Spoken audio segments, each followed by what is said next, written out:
Time of my life, and I wouldn't dare fall. I swear, this is true. I can't even do the merengue. He teaches her what she can do. Salut, moi c'est Gog, je suis un grand fan de séries, j'en ai vu une centaine, mais culture film, je suis zéro.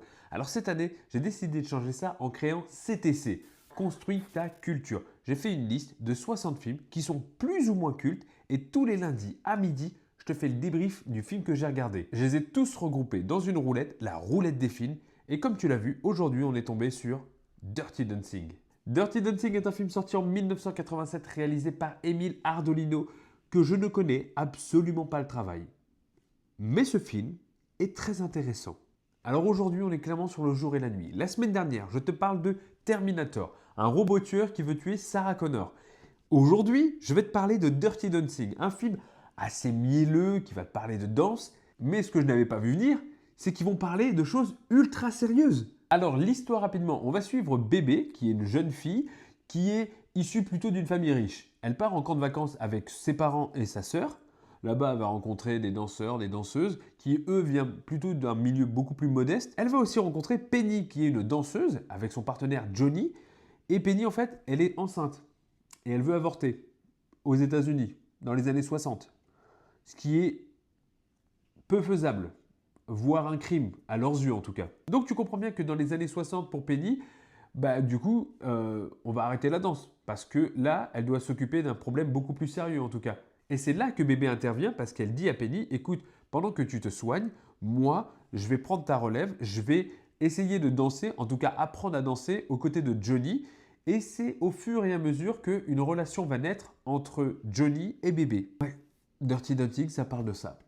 Ah ouais, moi aussi, hein, je m'attendais pas à ça. J'étais là en me disant, bon, Dirty Dancing, c'est plutôt un film de danse, ça va être un peu mielleux, voilà, ça va être un peu mignon, quoi. Oh là là, il y a des sujets très importants. On parle de la vision de la femme dans les années 60. On parle de avortement clandestin. Des choses que tu t'attends pas à voir dans un film de danse. Il y a un petit point à éclaircir, c'est la relation entre Bébé et Johnny. Bébé, elle a 17 ans dans le film. Elle sort de l'enfance. L'enfance, hein, c'est ce qu'ils disent. Hein. Johnny, il a 26 ans. Bizarre, non? Comme comportement. Et moi, ce qui m'a vraiment intéressé au-delà de la danse ou de l'histoire d'amour, c'est vraiment comment est traité l'avortement dans un pays comme les États-Unis qui est très conservateur, encore plus dans les années 60. Et si tu crois que c'est un sujet anodin qui n'est pas très important à l'histoire, c'est faux. C'est complètement faux. C'est la colonne vertébrale du film. Parce que si Penny n'est pas enceinte, l'histoire entre Bébé et Johnny n'existe pas. Tu vois, j'aime beaucoup le personnage de Bébé qui, au début, est un personnage assez réservé, qui va pas beaucoup parler et qui est surtout dans l'acceptation. Tu vas voir que tout le long du film, même vers la fin, elle va commencer à tenir tête aux personnes qui l'entourent. Elle va tenir tête à son propre père. Elle se révèle et elle va enfin assumer qui elle est. Merde, je viens de te spoiler là. Putain, il faut que j'arrête de faire ça. Et tu vas voir que Johnny, il a une situation un peu similaire où lui, c'est un jouet pour les femmes. Il est dans l'acceptation lui aussi. Et tu vas voir que lui aussi, il va plus accepter, il va s'émanciper de cette situation et il va pouvoir aussi devenir la personne qu'il a envie de devenir. Et ça, c'est un super message. C'est très bien Dirty Dancing. Tu vois, j'ai parlé de Dirty Dancing à mon entourage, comme quoi je faisais une vidéo, et on m'a parlé de ah ouais, Johnny, il est un peu badass avec sa veste en cuir et tout, il est cool. Oui, il est cool, mais il n'est pas du tout badass. Arrêtez, non, c'est même l'inverse. Il est plutôt sensible et gentil. Bon, pas en tant que prof de danse par contre, hein, non, non, mais sinon, en vrai, c'est plutôt un mec gentil. Et ça, il faut le dire. Si tu cherches quelqu'un de badass, va voir Terminator la semaine dernière. Et pour ce qui est de la musique, c'est génial. Vraiment, toutes les musiques de ce film sont fabuleuses. Time of My Life recevra un Oscar. Et tu sais quoi? C'est mérité. Et en termes d'acting, Patrick Swayze et Jennifer Grey ont une alchimie assez folle. Et c'est encore plus fou de savoir que pendant ce film, ils se détestaient. Les deux comédiens ne pouvaient pas se voir.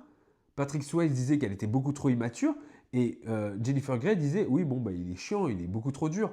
C'est sûrement le film qui a le plus marché cette année-là. Le film a coûté que 5 millions, il en a rapporté 200 millions.